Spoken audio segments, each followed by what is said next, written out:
This is the fifth quarter.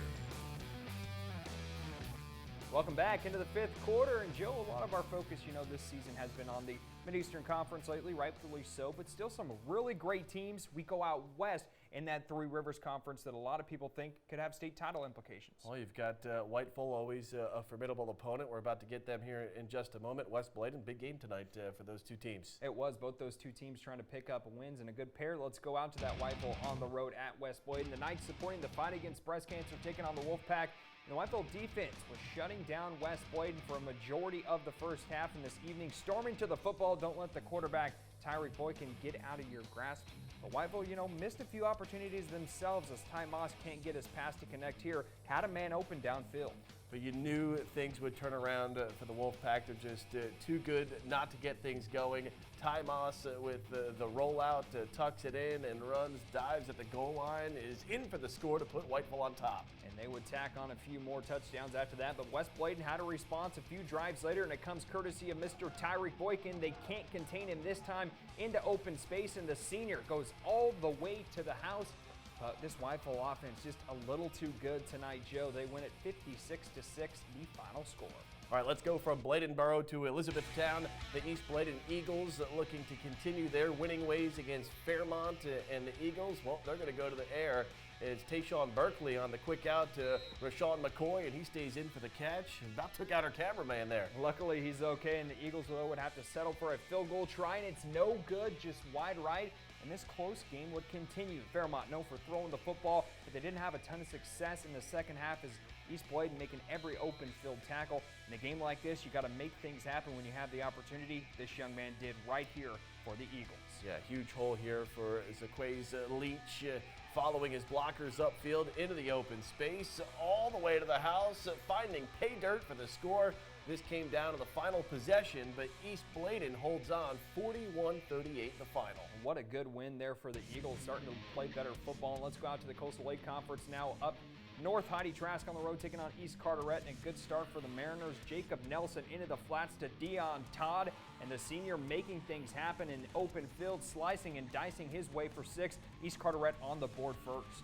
And they would go through the air quite often tonight.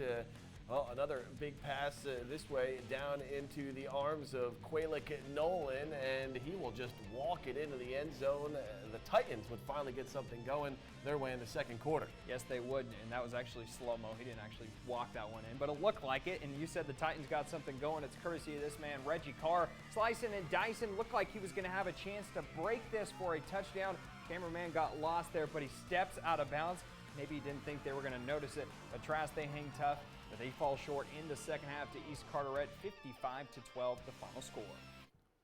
All right, let's end our second set of highlights up in Goldsboro. The Cougars hosting the dangerous Wallace Rose Hill Bulldogs. We don't have a ton of highlights from this game, but we do have this for the dogs. They love to eat. The patented misdirection. Kanye Roberts finds a hole you can drive a tractor trailer through. It's a foot race. You're not going to catch him.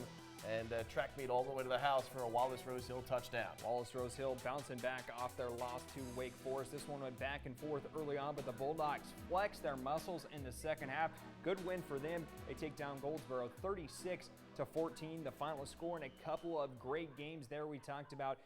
Let's go back and kind of break these down real quick. That Whiteville Wolfpack team we saw, they're going to be tough to beat going forward. They're just dominating people right now in the Three Rivers Conference. Well, with Coach Price at the helm now in his second season, including Ty Moss at the quarterback position, they're going to be a tough team to beat, as they have been all year, and really piecing together things. And when you're able to play inferior teams and take care of business on the football field on a Friday night, always makes you feel good to wake up the next day. Can we do a little foreshadowing possibly in that 2A Eastern side of things? Whiteville, Wallace Rose Hill, two teams that could possibly see each other. Well, would not be very surprised if that were the case here in a few weeks' time. And Wallace Rose Hill, I mean, what can you say? They have been playing teams, 2, 3, 4A level type teams, and always in the mix to push for a state title. Well, Whiteville will be the year for the Wolfpack to knock off the Bulldogs. Absolutely. Let's check out our final scores here once again, shall we? We start in the Mid-Eastern Conference. New Hanover beats Laney 34-7. North Brunswick all over Ashley 57-7. Topsail blanks South Brunswick 17-0. West Brunswick gets that first win over Hoggard since 1997, 14-7. Flipping the scoreboard over, it was Whiteville dominating West Bladen 56-6. East Bladen outlasts Fairmont 41-38.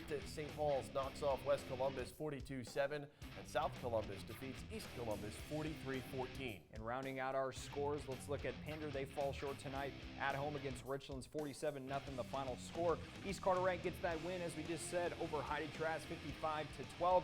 And Wallace Rose Hill, they continue their winning ways in that Coastal Lake Conference. They beat Goldsboro 36-14 the final score. But don't go anywhere. We have much more coming up, including our fifth quarter play of the week.